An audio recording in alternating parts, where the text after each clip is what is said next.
Ferrofluid. This dark liquid was invented by NASA early in their space program for use in outer space. There's no gravity in space to hold a liquid at the bottom of its container, so it is difficult to control liquids.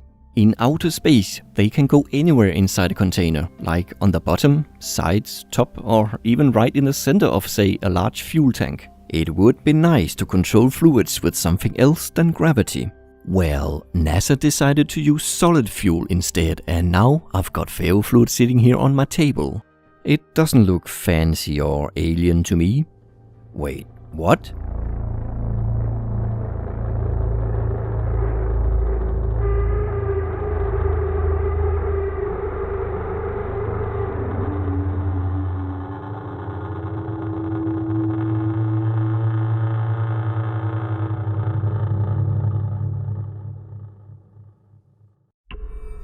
In this video, we'll encounter strong magnetic fields and messy stuff.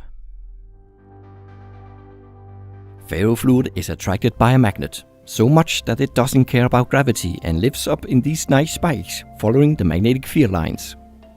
I have placed an extremely powerful 6x2-inch neodymium magnet under the table to control the ferrofluid. Not just for the visuals, but also since I don't want to drop this by accident directly onto the magnet. The cleanup would be... I would rather clean up after an exploded whale. But for your viewing experience, I'll get it as close to the uncovered magnet as I dare. If I go too close, the magnet will lift up or pull the glass tray out of my hands, smashing the glass and, well, do not try this yourself.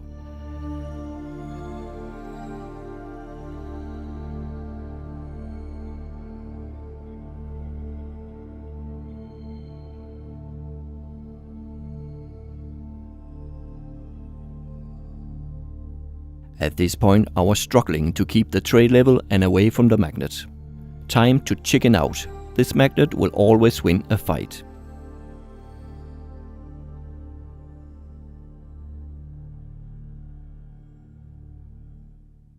What I do there is something that countless of you asked for on my previous video. Touch the spikes.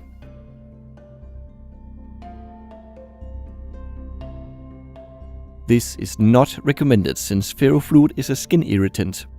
I will wash my finger right after the recording to avoid a skin rash. As you can tell, the spikes are very soft and stain a lot. The fluid has already run under and around my nail. Moreover, ferrofluid is a serious eye irritant, so wear safety goggles and don't scratch your eye with a stained finger. Luckily, it isn't toxic, so I just need to clean my finger. Let's go a little deeper with gloves on.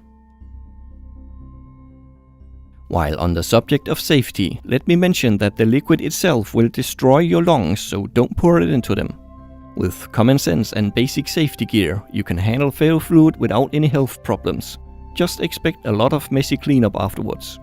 After cleaning the glove, I noticed it had gained a metallic sheen from the ferrofluid. Ferrofluid contains nanoparticles of magnetite and they may have settled in tiny pores in the glove. I wonder what it did to my skin then. Maybe I'll turn into a pigeon, being able to detect the Earth's magnetic field. Nah, but use gloves when handling ferrofluid unless you want to wake up every morning facing north. On a more serious note, have you noticed a special detail on the spikes? Some of them have a thorn at the end. I have never seen this before. After tweaking the distance between the magnet and the ferrofluid, I got this result. My guess is that this is a sign of how powerful this monster magnet really is. Its magnetic field is so strong that the magnetite in the fluid is stacked high enough to break through the surface tension of the carrier fluid, petroleum in this case. This looks so cool. The monster magnet never disappoints me. Let's take a closer look at how these spikes are formed. Here I sprinkle iron filings near a magnet. As you can tell, the filings get magnetized and line up following the magnetic field lines. The magnetite particles in the ferrofluid react in the same way. But the iron filings here are like a powder and form random spikes with different thicknesses, heights and spacing in between. If we suspend the magnetic particles in a liquid instead of air, the surface tension of the liquid helps shape the spikes in a much more ordered manner. The surface tension wants to contract the liquid, making the surface area to volume ratio as small as possible. It can be shown by pouring oil into water. The surface tension forms the oil into spheres underwater, where only water surrounds the oil. Spheres have the lowest surface area to volume ratio of any shape. That's why soap bubbles are spherical. Rings of oil form on the surface where the oil is surrounded by both water and air. The molecules of the oil just want to clump together as tightly as possible due to the surface tension. The same thing happens in ferrofluid, where the surface tension acts like an elastic film between the air and ferrofluid and smoothes the surface out. Here I have stretched an elastic latex glove so it's under tension. This simulates the surface tension. Now imagine that this pin is the magnetite particles forming a spike like the iron filings inside the liquid. The surface turns into this nicely smooth spike like we see with the ferrofluid. Actually, this setup may be more precise since the trapped air inside the bowl represents the fixed volume of the ferrofluid. As I form a spike like the magnetite rising inside the fluid, the volume of fluid needed for the spike must come from somewhere else, forming a valley around the spike. Pretty neat. It is also worth noting that the magnetite particles cannot settle at the bottom of the liquid. They are so tiny that they will stay suspended in the liquid just by the random movements of the molecules in the warm fluid stirring it up. The particles cannot clump together either since they are covered in a surfactant, preventing them from sticking to each other. So, despite the solid particles in it, ferrofluid always acts as a liquid, even near a magnet, but the magnetite particles are attracted to and align with the magnetic field lines, making it look like solid spikes.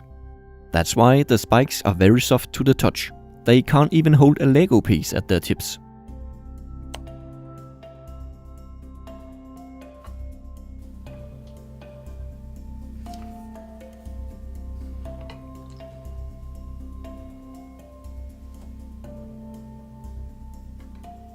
In fact, the spikes are so soft and liquid that you can move them by just blowing on them.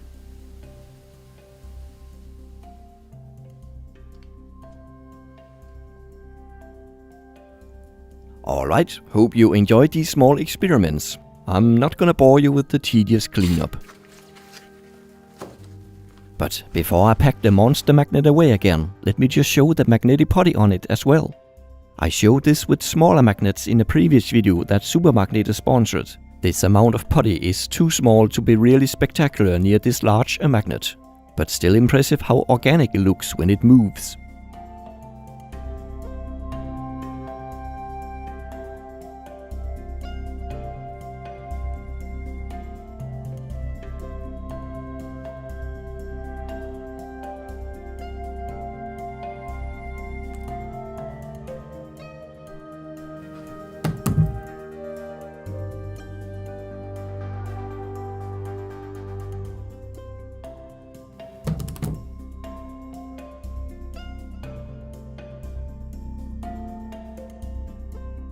Okay, I hope you liked this video enough to click the like button. Thanks for watching, and keep watching until the end if you have commented about your reason for subscribing.